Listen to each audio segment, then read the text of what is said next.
Pernahkah kamu menyesal sampai dadamu terasa sesak setiap malam? Nabi Adam pernah merasakan itu. Bahkan setelah Allah mengampuninya, Nabi Adam tetap menangis sangat lama. Kenapa seseorang yang sudah diampuni masih menangis? Nabi Adam adalah manusia pertama tinggal di surga, dekat dengan Allah. Tidak kekurangan apapun, tapi satu kesalahan mengubah segalanya. Allah melarang Nabi Adam mendekati satu pohon.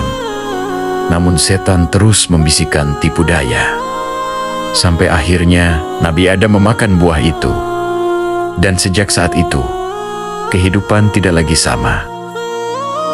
Bayangkan perasaan Nabi Adam dari tempat paling indah turun ke bumi, dari kedekatan yang begitu tenang menjadi penuh penyesalan. Dan mungkin yang paling menyakitkan bukan turunnya ke bumi, tapi rasa bersalah di dalam hatinya. Karena kadang luka terbesar manusia bukan hukuman dari orang lain, tapi saat hati tahu aku telah melakukan kesalahan. Kita juga begitu.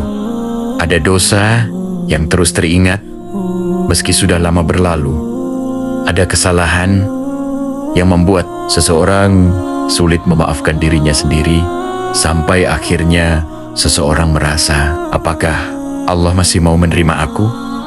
Dan diam-diam rasa bersalah itu membuat hati lelah. Setan ingin manusia percaya bahwa setelah berbuat dosa semuanya selesai, bahwa manusia sudah terlalu kotor untuk kembali. Tapi Nabi Adam tidak memilih untuk putus asa. Beliau menangis, menyesal, memohon ampun kepada Allah. Dan itu yang membedakan manusia baik dengan manusia yang keras hatinya.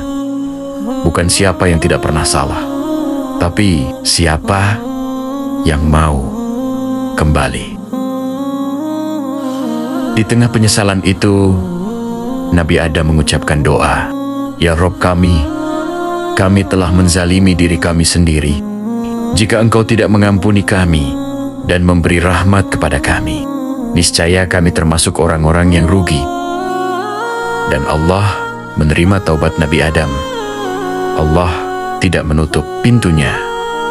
Allah tidak berkata, "Kamu sudah gagal," karena rahmat Allah lebih besar daripada dosa manusia.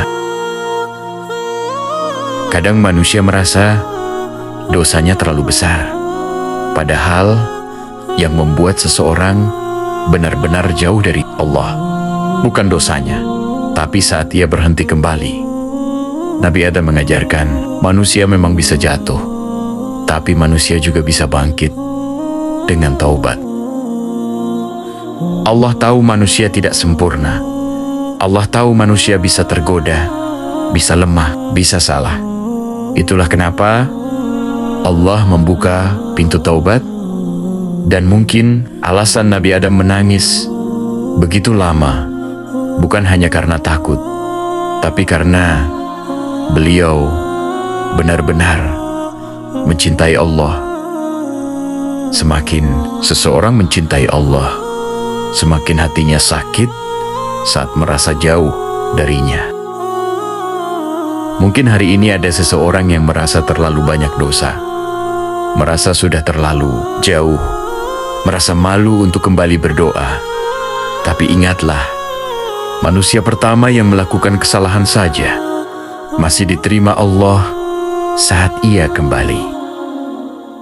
Jangan biarkan dosa membuatmu lari dari Allah, karena setan tidak senang saat manusia berhenti berbuat dosa. Setan senang saat manusia berhenti berharap kepada rahmat Allah. Nabi Adam jatuh, tapi beliau kembali. Dan mungkin hari ini Allah juga sedang menunggu kamu untuk pulang. Kalau ada satu bagian dari kisah Nabi Adam yang paling menyentuh hatimu, tuliskan di komentar. Dan kalau kamu ingin kisah Nabi lainnya dengan pelajaran kehidupan yang dalam, jangan lupa ikuti tempat pulang hati.